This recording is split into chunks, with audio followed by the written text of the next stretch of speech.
Pero kung bago ka pa lang sa aking channel, paki-like, share, and click the subscribe button and the notification bell para lagi kayong updated sa mga parating ko pang uploads.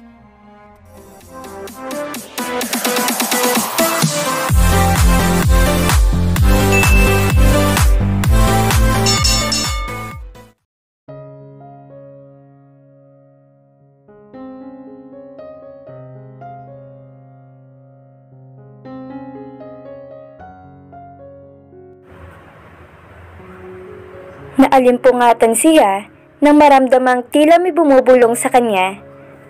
"Ang daya mo, Alexandra! Wake up!" Bulong sa kanyang tenga. Sa nanlalabong diwa, ipilit niyang inaaninag ang anino ni Marco na nooy nakatunghay sa kanya. Sakalang siya tuluyang nagising na maramdamang buhat-buhat siya nito palabas ng silid nila ni August. "Marco! Shut up, love, and kiss me." Otomatikong bumukas ang kanyang bibig nang hulihin nito ang kanyang mga labi. Na makarating sila sa silid nito, ay agad nitong sinara ang pinto gamit ang paa. Nanatiling sakop nito ang kanyang labi kahit nang ihiga siya nito sa kama. Otomatikong inihiwalay niyang mga hita nang idantay nito ang kamay sa ibabaw ng kanyang pagkababae. "I miss your touch." Anas nito. "Do you think it's a good idea?" Nagawa niyang itanong. Napatitig to sa kanya ng matiim. "Why? Don't you like my touch?" Tumikihim siya. Hindi niya alam kung dapat pa niya tong sagutin o ano. Tila nadidismayang lumayo ito sa kanya at tatalikod na naupo sa dulo ng kama. "I know, I'm doing it fast, but I can't help myself not to touch and kiss you, Alexandra. If you don't want it, just don't respond to my kisses. Don't make me feel that you want me to, because Alexandra, it's killing me." Bumangon siya at matamang tinitigan ng ilang sandali ang likuran nito, saka dahang-dahang lumapit sa likuran at iniangat ang lalayan ng damit nito. "What are you doing?" Mahinang tanong nito. Akma sana tong haharap sa kanya, ngunit maagap niya tong pinigilan. Nang tuloy na niyang mahubad ang t-shirt nito, ay marahan niyang hinaplos ang pilat na yun sa likurang binata. She can't imagine how much pain he had suffered. Ang kabling bumagsak sa likod nito ay maaaring nagbabaga sa apoy. "Dapat hinayaan mo na lang yung bagay na yun. Aniya, hindi mo kailangan na ibuwis ang buhay mo dahil lang dun, Marco. And I'm really sorry sa mga masasakit na salitang nabitawan ko." "Alexandra, iniyakan mo yon. I saw you cried when I took that way away from you. I understand why you cried. It's because that diary contains a love and hopeful message for your mother. Hindi ko ibinalik agad sa iyo dahil... Saglit siyang itinigil ang paghaplos sa likod nito. "Because I invade you. All my life I grew up without my mom. Naiinggit ako sa mga sulat ng nanay mo kung gaano kanya kamahal." "Oh, Marco." Hindi siya nagdalawang isip na yumuko at gawaran ng masuyong halik ang likod nito, partikular sa malaking pilat. "Alexandra." Sinabayan niya yon na mabining haplos. Hindi ito gumagalaw, nananatiling parang tuod at tila hindi inaasahan ang kanyang ginagawa. "Kanino yung pony?" Naisip niyang itanong kay Marco. Naisip nilang magkwentuhan muna hanggat hindi pa sila inaantok. Dapat sana'y pareho na silang tulog, ngunit hindi sila parehong inaantok sa kabila ng mga bakbakan nila. "That's my birthday gift to him." Mabilis na sagot nito. Napakunot ang noo niya. "His birthday will be 6 months from now." Aniya. "Yes, it's perfect for 6 years old. Marco is still a kid." Eksaharadong wika niya. "Seryoso ba to? Kahit pony lang yun, ay hindi pa rin yun pwede sa bata." "Come on, love. It's not like I'm gonna let him ride it. It's just a pet." "Oo nga naman. Nag-o-overact na kasi siya kaagad." "Thank you for taking care of Zorro. Nakangiting wika niya. Sumikdo ang puso niya nang abutin nito ang kanyang pisngi at marahang haplusin. Marry me. Nakikiusap ang matang wika nito. Mas lalong bumilis ang pintig ng puso niya dahil sa sinabi nito. Sinalubong niya ang titig nito. Isang bagay ang gusto niyang sabihin dito na matagal na niyang gustong itanong. Who's that woman, Marco? Mabilis na kumunot ang noo nito. What? What woman? What do you mean? I called you. I heard you, Marco, begging that woman to suck you hard. Unti-unti nitong binawi ang kamay. Maaaring iniisip nito ang tinutukoy niya. I tried to another woman just to prove myself that I don't really care about you. But I failed. Did you finish the call? Umiling siya, kasabay ng pagtulo ng kanyang luha. Alam mo ba nang narinig ko yun? Para akong pinapatay. Alexandra, I swear to God, I didn't finish it. Yes, I tried, but end up thinking of you. I realize how usual I am. Do you think the marriage will work between us? Paano kung hindi pala ako sapat? Alexandra, you are more than enough. I love you. I forever love you. Since yesterday until tomorrow. I love you too, Marco. But marry me, and everything will be alright. I promise you. It's just you, Alexandra. Always you. Kumikinang ang mata nito sa tuwa marahil sa narinig mula sa kanya. Pinahid niya ang luha saka parang tangang ngumiti. Ilang beses ka nang nag-propose pero wala ka namang singsing. Says who? What? Don't tell me. Hold on. Mabilis itong bumaba sa kama at tinungo nito ang malaking aparador. Napakunot ang noo niya nang may bitbit itong journal book. Ano yan? You don't remember? Nakangising wika nito. Oh my God, that's my diary. Natatawang saad niya na makalapit to sa kanya ay akma niyang aabutin yon ngunit agad din itong inilayo. Hep hep, not so fast love. Let me read it loud for you. Marco? Ungot niya. Tuluyan na siyang bumangon at nakasimangot na hinarap ito. But before that, I want you to wear this. May maliit pala na box na nakapaloob sa kamay nito na hindi niya agad napansin. Alexandra, will you forgive and marry this man in front of you? Gusto man niya mag-isip muna pero hindi niya magawa. She just loved this man so much. Yes, I love you. Hindi na siya nagdalawang isip na abutin ito at iyakapin na mahigpit. She teary-eyed. Hindi niya akalain na mawawala ang lahat ng hinanakit niya dito. Buong akala niya noon ay habang buhay niya na tong kamumuhian. Bago niya buklatin ang journal book na Alexandra, ay inayos muna niya ang posisyon nilang dalawa. Nakasanday siya sa headboard ng kama at ito naman ay patalikod na nakasanday sa kanyang dibdib. Hinahaplos nito ang daliri kung nakalagay ang engagement ring. He want it to be romantic. Ngunit ano bang alam niya? He never been in that kind of stuff before. In fact, he never seen himself as an romantic man. Being romantic to Alexandra just come naturally. Hindi niya pinag-aralan yun. Ginawa dahil yun ang utos ng kanyang puso. Here we go. Aniya sabay tikhim. Hindi pa man gusto na niyang matawa. Nabasa na niya ang lahat ng laman ng diary nito. Ngunit gusto niya yung ulitin na nakikinig ito. Binuklat niya ang pinakaunang sulat ng dalaga. March 15. Dear Diary, hindi na kita babatiin magandang hapon kasi hindi talaga maganda yung araw ko ngayon. Umagang-umaga kanina hinila na naman ni Marco yung buho ko. Bakit ba siya ganun? Kulang ba siya sa pansin? Ang dami namang kumakausap sa kanya sa eskwela. Bakit ba niya ako laging inaaway? Inaano ko ba siya? Isumbong ko kaya kay Doña Flora? Ay, Wag na lang. Nakakahiya.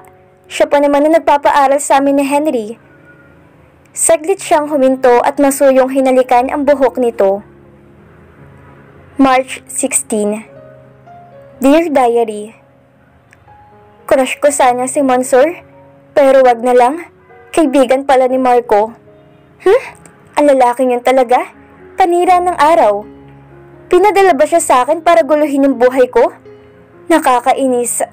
Sana umabsent man lang siya para kahit paano magkaroon naman ako ng perpektong araw. Sana lagnatin bukas. Ay, sorry. Bad pala yun. March 17. Dear Diary, gusto kong natuwa dahil hindi ko nakita si Marco buong araw.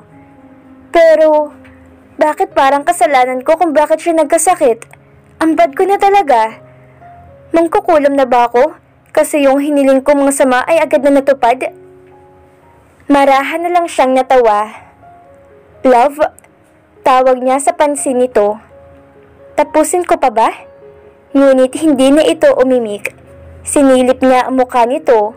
Sa kanya na pagtantong malalim na palang paghinga nito dahil nakatulog. Napapailing na lang siya. Inilapag niya ang diary nito. Saka ito inayos sa pagkakahiga. Kailangan niya tong ilipat sa tabi ni August. Dahan-dahan niya tong binuhat at dinala sa kabilang silid. Umungol ito. Anyong magigising. Natigil siya sa pagkakahakbang nang mapansin ang ngiti nito kahit tulog. She looked so peaceful, and she looked more beautiful. Nang mailapag niya ito sa tabi ng anak nila, ay masuyo niyang hinalikan ang noo ng dalawa at saka kinumutan. Gustuhin man niyang matulog sa tabi ng dalawa, ngunit hindi sila kakasya. Pinaalala niya sa sariling papagawa ng silid si August sa mismong tabi ng kanyang silid. Nagising sa Alexandra na may ngiti sa mga labi. Ang gaan na kanyang pakiramdam. Hindi maipaliwanag ang saya. Uminat siya at tinungo ang bintana para hawiin ang kortina. Pakiramdam niya nakangiti din ang araw sa kanya. Tumingala siya sa mga ulap na may ngiting nakaguhit sa kanyang mga labi. Nay, Tay, alam kong nakikita niyo po ako. At opo, masaya po ako. Pagkatapos ayusin ang sarili, saka niya naisipang bumaba. Nilagyan niya ng pabango ang ilalim na magkabilang tenga. Ewan ba niya? Pakiramdam niya kasi paboritong spot yun ni Marco sa kanya tuwing didikit ito at doon nito ilalapat ang ilong o di kaya yung bibig. Natigilan siya na may marinig na boses ng babae mula sa kusina. Naging mabilis ang kanyang hakbang pababa at diretsyong tinungo ang kusina para lamang magulantang nang maabutan ng ina ni Marco na naghahanda ng almusal at kasama nito si August na nooy nakaupo at pinapanood ang lola nitong nagluluto. Tita? Oh, Alexandra, good morning! Galak na bati nito. Good morning din po. Morning, sweetheart. Sabay tingin kay August. Good morning, Mama. Kanina pa po kayo? Bigla siyang inatake ng hiya. Ano na lang ang iisipin ng mga ito? Bakit siya tinanghali ng gising? Mabilis siyang sinaway ang sarili. Hindi ang kagaya nito ang mag-iisip na may sosyong bagay. Oo, kanina pa. Kasabay na namin sa Attorney Mondihar. Anito habang naglalagay ng plato. Pabuti pa itawagin mo na sila? Nasa library room yung tatlo. Sabihin mo magagahan muna. Sige po. At ubili niyang wika. Sinunod na lang niya ang sinabi nito. Mabilis niyang tinungo ang library at akmang kakatok na sana. May maliit na siwang at hindi yun nasarado ng maayos. Ipinilig niya ang ulo. Hindi siya ganong klase ng tao. Kakatok na sana siya nang marinig ang boses ni Atty. Mondihar.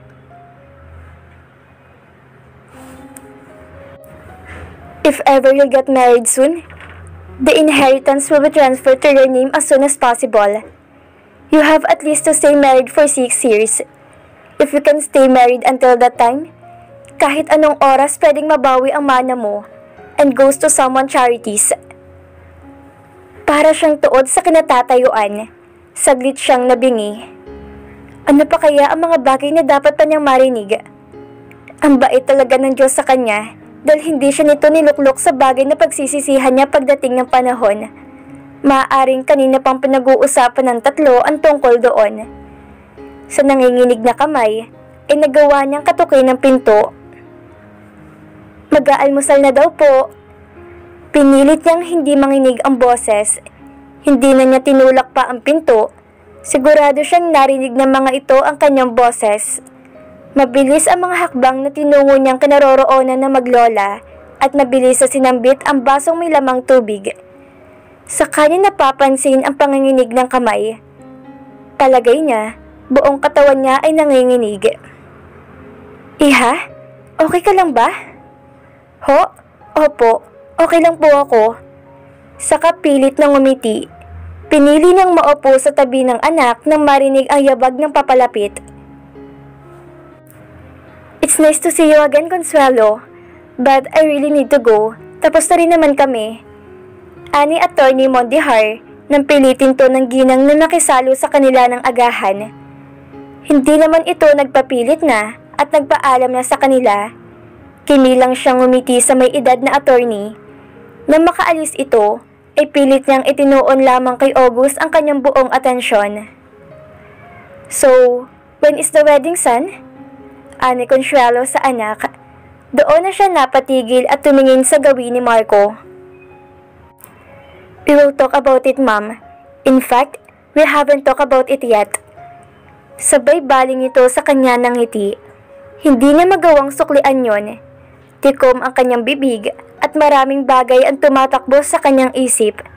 Naginamit lang siya nito para sa sarili nitong interes. Ang masakla pa, ginamit din ito ang kanyang anak. Bakit pa kailangan patagalin kung doon din naman ang punta nyo? Giit ni Maynard. Iniwas niya ang tingin kay Marco at binaling ang pansin kay August. August, enough for that. Tukoy niya sa syrup na nilalagay nito sa pancake. Mama, but I want more. Hindi niya alam kung bakit biglang uminit ang kanyang ulo dahil sa hindi nito pagsunod. Nakisabay yata to sa sama ng kanyang loob.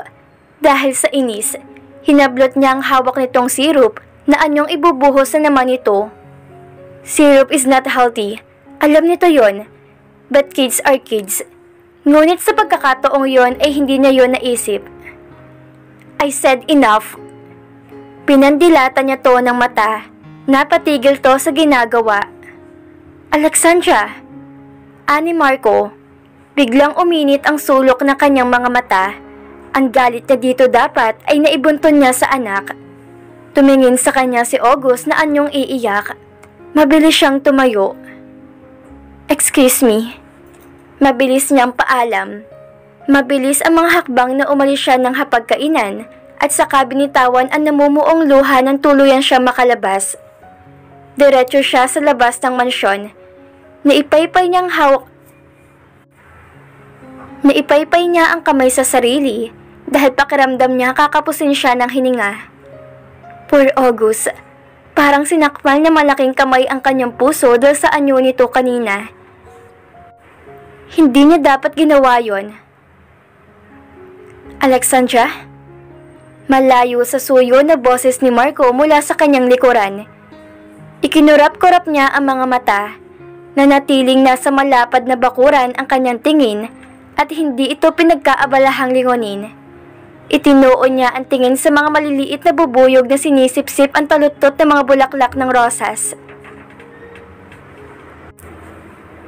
What you did a while ago was not the right way to discipline him. Alam niya yon. Ngunit ano magagawa niya? She lost her control. Tao lang siya. Hindi sa lahat ng panahon ay kontrolado niyang sariling emosyon. Kung masama ang mood mo, you shouldn't pin it to our son. Pinigilan niya ang mapahikbi, ngunit lumagpas pa rin yon sa kanyang lalamunan. Alexandra? Please, Marco. I want to be alone. Tanging nasabi niya. Naitakip niya ang kamay sa bibig para kontrolin ang malakas na hikbi. Otomatiko siyang napapiksi nang hawakan siya nito sa magkabilang balikat mula sa likod. Hey, is there anything wrong? You can talk to me. Are you okay? Gusto niya tong tuyain sa galing nitong umakting. Pati boses nito ay panalong-panalo sa Oscar Award dahil napaka-dramatic. Humugot siya na malalim na hininga at saka humarap dito, hindi para kausapin, kundi para lampasan. Ngunit napakabilis ng kamay nito para pigilan siya sa mga braso. You can tell me, what's wrong, Alexandra? Matigas na tanong nito. Napasunod ang tingin niya sa braso niyang mahigpit ang pagkakahawak nito. Pagkatapos, sa seryoso nitong mukha. Manggagamit. What? Anong pinagsasabi mo? Inis niyang binawi ang braso at nagpatuloy sa paglakad pabalik sa loob. Alexandra, you're confusing. Anong kasalanan ko? Bago buksan ang pinto, ay nilingon niya ito at binigyan ng sarkastikong ngisi. Naiintindihan ko na kung bakit gaano ka kadesperadong pakasalan ako. Because of your damn inheritance. Damn, Marco? Kailan ba walang involved ng yaman sa connection nating dalawa? Napangangal lang ito. Hindi marahil inaasahan ang mga salitang lumabas sa kanyang bibig. Sinamantalan niya ang pagtigagal nito at mabilis na pumasok sa kabahayan. Diretsyong hinanap si August. Ilang minuto pa bago siya nakahuma. Hindi siya makapaniwala sa paratang na Alexander sa kanya. Nang matauhan, ay mabilis siyang pumasok sa loob. Naabutan niyang inang nakaupo sa sala. Napatayo to agad nang makita siya. Ano nangyayari, Marco? Mom, I want you to bring August with you. I think it's just a misunderstanding. Napasa po siya sa noo. Okay na sila. Babalik na naman ba siya sa umpisa? Lumapit to sa kanya at marahan siyang tinapik sa braso. Everything will be alright, son. Dadalhin na lang muna namin sa August sa Manila. Wala pa namang pasukan. You need to fix this, Marco. I know malawak ang pangunawa ni Alexandra. Alam ko maintindihan ka niya. Thanks, Mom. Kahit labag sa loob niya ang pumayag sa gusto ng mag-asawa, ay wala siyang nagawa na manggaling na mismo sa bibig ni August na gusto nitong sumama sa dalawa. Hindi niya inalis ang tanaw sa papalayong sasakyan kung saan lulan ang tatlo. Naisip niya, uuwi muna ba siya sa bahay ng tiyahin? Hindi niya masikmurang makasama si Marco. Kahapon, pagkatapos ng maikling komprontasyon niya dito, ay hindi na sila nakapag-usap ulit. Ginawa niya ang lahat para hindi ito makausap o makasarilinan. Humugot siya ng malalim na hininga bago pumasok sa loob.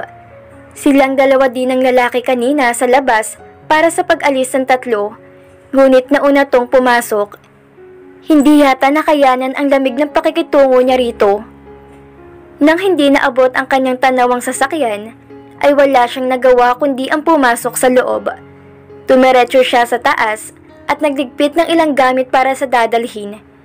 Narinig niyang bumukas ang pinto ng silid, ngunit nanatili siyang walang imik. Are you going to leave me? Napatigil siya sa paglalagay ng damit sa hindi kalakihang bag. May sasabihin sana siya, ngunit pinili na lang niyang itikom ang bibig at nagpatuloy sa ginagawa. Hindi mo ba ako hahayaang magpaliwanag man lang, Alexandra? Ang lupit mo naman kung ganun. Mas malupit ka. Gigil niyang sigaw.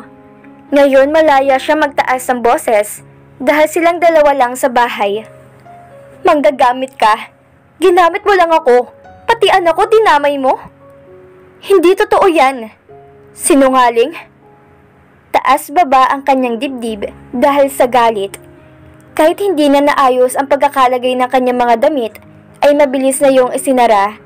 Natuon ang tingin niya sa singsing. Walang pagdadalawang isip na tinanggal niya yon at itinapon dito. Alexandra! Ayoko na, Marco. Tama na.